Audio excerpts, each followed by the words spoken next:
Good morning, good afternoon, good evening. This is Derrick Bros. Today I'll be reading a recent article I wrote for Mint Press News titled From Psilocybin to MDMA, Researchers are in the Throes of a Psychedelic Revival. I'll post the link in the description below.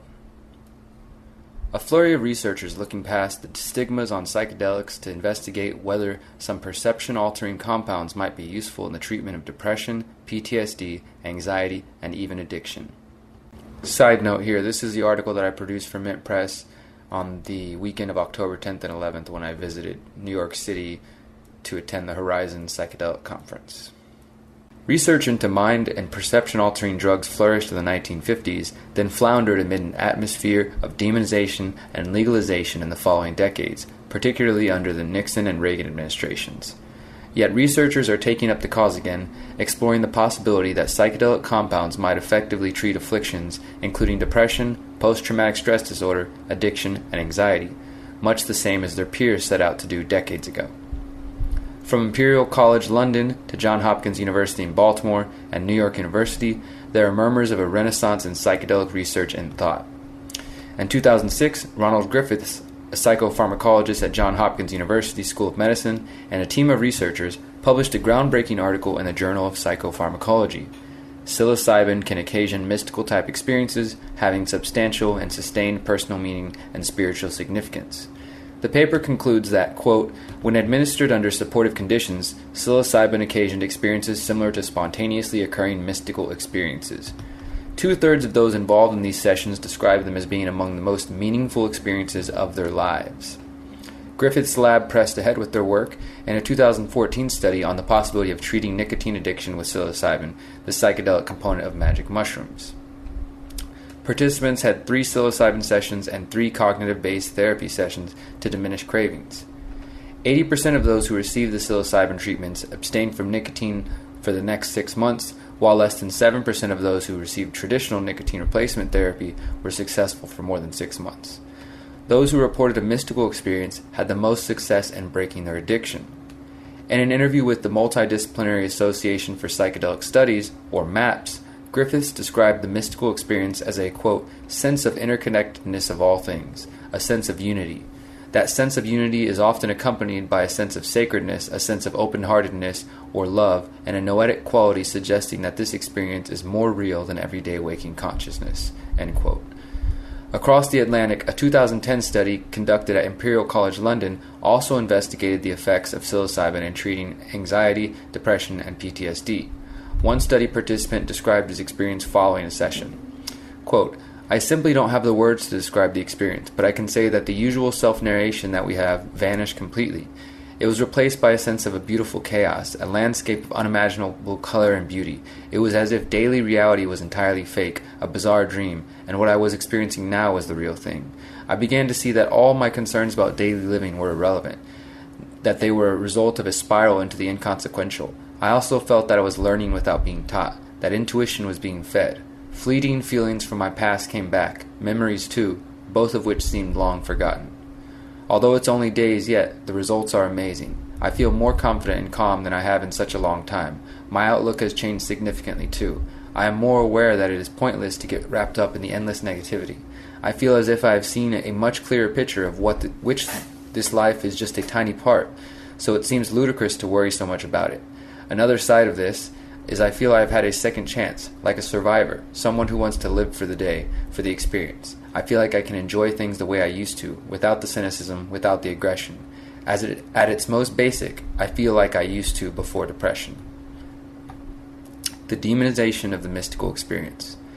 Considering the nature of post-usage calm reported by many participants and Griffith's own definition of a mystical experience, it may be difficult to understand why there was such an effort to put an end to research in this field. Griffiths told The New Yorker earlier this year that it's precisely this sense of clarity and understanding that led to the demonization of psychedelics. Quote, there is such a sense of authority that comes out of the primary mystical experience that it can be threatening to existing hierarchical structures. We ended up demonizing these compounds. Can you think of another area of science regarded as dangerous and taboo that all research gets shut down for decades? It's unprecedented in modern science. Modern studies on psychedelics emerged in the early 1950s when researchers studied the effects of LSD, commonly known as acid, MDMA, sometimes known on the street as ecstasy or X, and psilocybin. Researchers investigated the possibility of treating alcoholics with LSD, hoping the experience would allow for self-analysis and a change in behavior. However, scientific inquiry into this growing field slowed to a virtual halt through the 1960s and 70s amid an increasingly hostile political climate toward the use of psychedelics. As psychedelic use increased from the 1950s, the public began to deal with cases of bad trips, in which individuals felt negative effects from ingesting high doses of psychedelics or from ingesting psychedelics without being fully prepared for the experience. Though experts agree that psychedelics carry a low or non-existent risk for addiction, they can give rise to erratic behavior that can result in injury or death.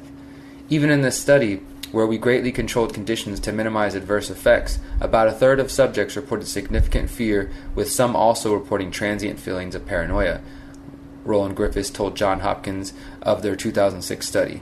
Under unmonitored conditions, it's hard not to imagine those emotions escalating to panic and dangerous behavior, he said. President Richard Nixon signed the Controlled Substance Act in 1970, placing the majority of psychedelics under the U.S. government's restrictive Schedule I category, meaning they have a, quote, significant potential for abuse and dependence, and bear, quote, no recognized medicinal value. By the time Ronald Reagan's war on drugs arrived in the 1980s, recreational and medicinal use of psychedelics was banned around the globe. And today, psychedelics and cannabis remain classed under a more restrictive category than cocaine or methamphetamine. Psychedelic research continued in small settings through the 1990s, but this field still has been heavily stigmatized by past propaganda and restrictive laws. Despite the taboo surrounding this field of study, it is growing at a rate not seen since the 1950s. Researchers and recreational users are re-emerging from the shadows to proudly advertise their support of psychedelic research and therapy. A renaissance on the horizon.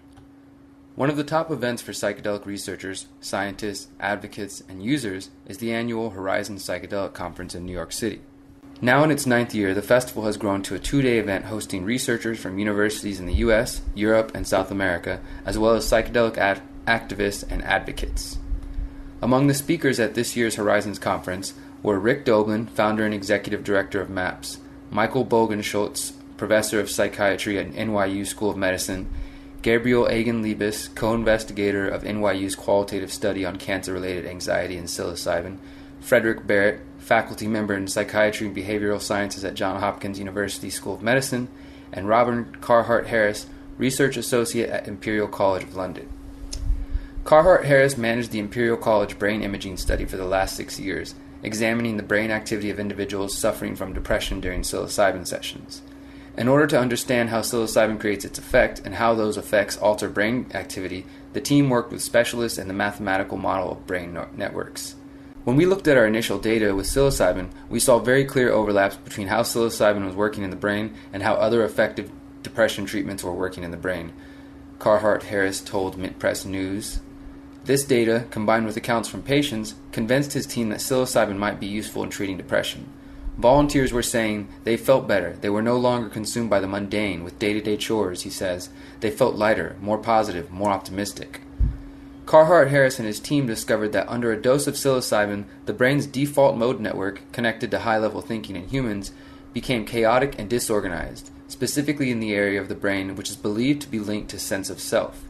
Carhart-Harris spoke about an increased level of entropy in the more primitive networks of the brain, indicating a higher number of potential brain states available to volunteers while under psilocybin. What this means remains to be seen, but Carhart-Harris says future studies might also look at how dimethyltryptamine works in the brain. DMT dimethyltryptamine is the active ingredient in ayahuasca, a medicinal brew made with the Banisteriopsis caapi vine and other plants containing DMT. Certain native Amazon peoples have used the brew to enter into a psychedelic state for generations. First introduced to the West in the 1950s, ayahuasca has since inspired a booming tourism industry and even an underground culture creating around the thirst for a night of healing. Draulio Barros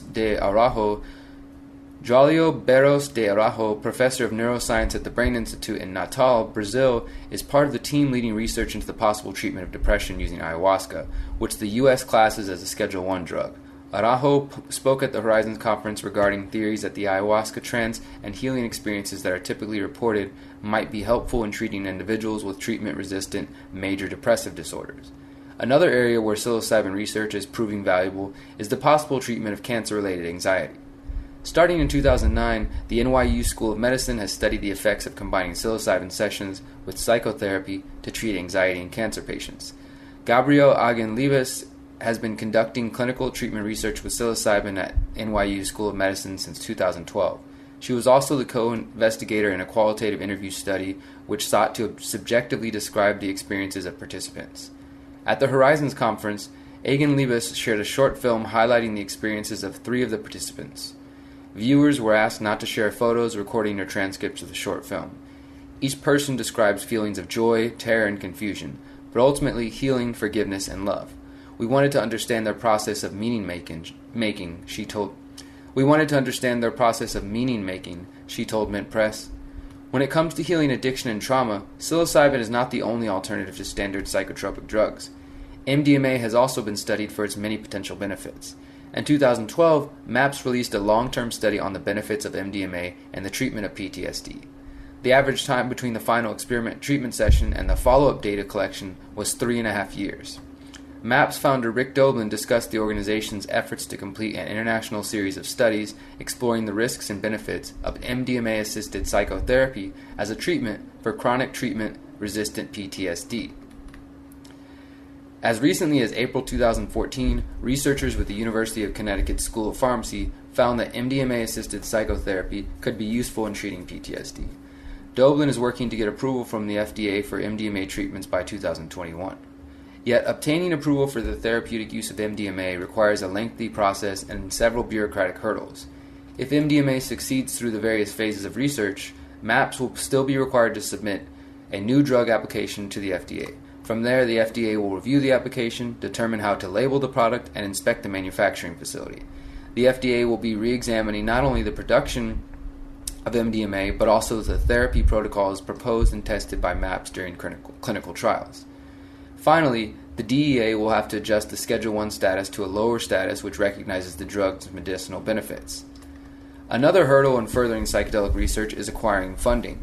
From the early 1950s to the early 1970s, the U.S. government funded millions of dollars worth of research into LSD, including the CIA's infamous MKUltra program, which sometimes tested LSD on unwitting participants and investigated the possibility of using the drug as a truth serum against spies.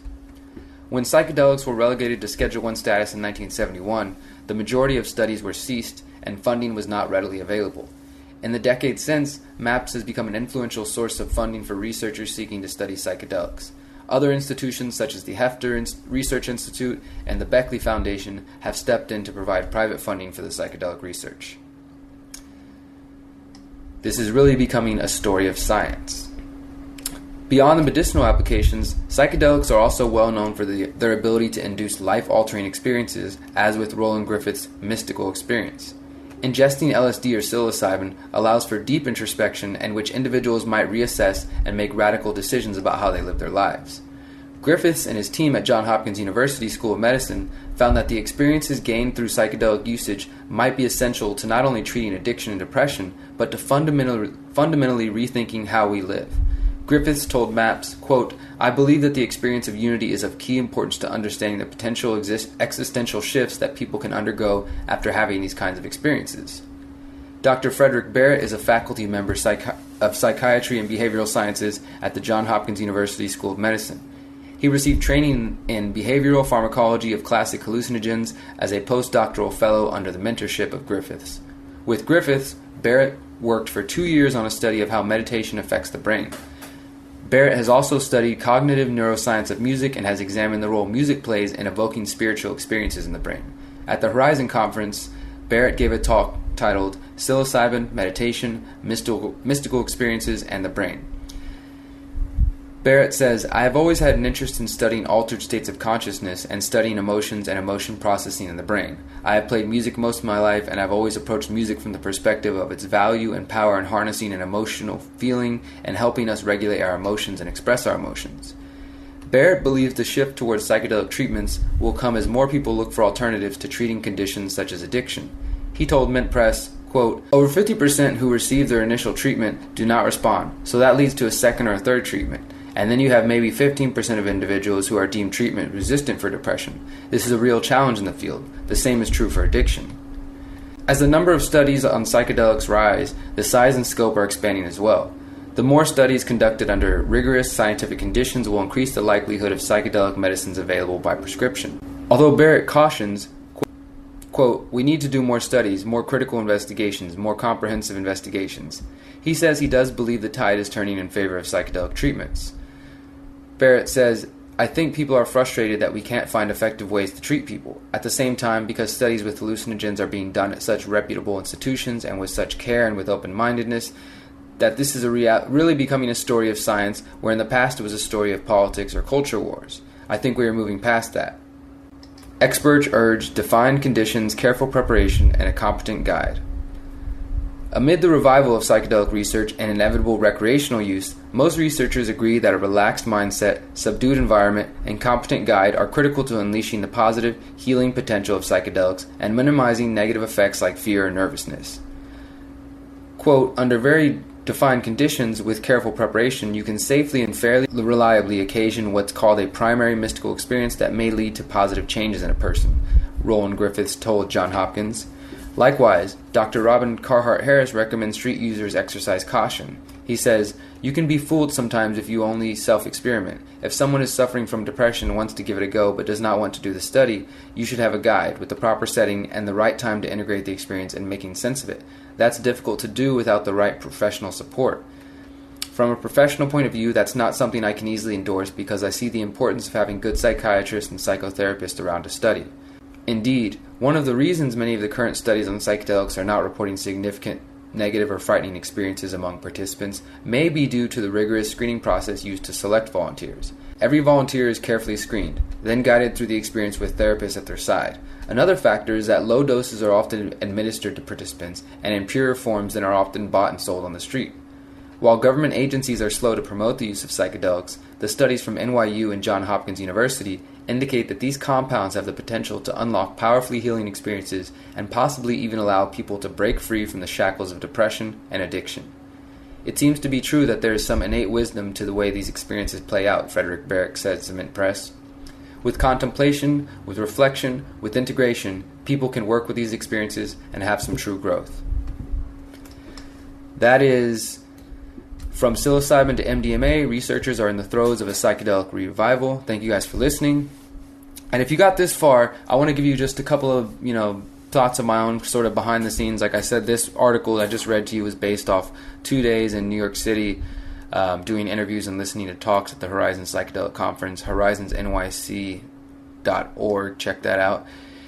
And of course, with editing, the article gets changed a bit. These are all my words you just heard me read, but there are, things got shifted around. And actually, I just realized as I'm reading this to you that a couple of points that I thought were important got cut out. But it might have been, I was uncertain initially if these needed to be in there. I felt like maybe I was being too detailed and only the nerds who are into psychedelics would really care. But basically, in the beginning, there was a section that said, well, what exactly is a psychedelic? And then I broke down, the origin of the term psychedelic, coming from psyche, and basically means like mind opening, mind creating, things like that. There's a few different interpretations.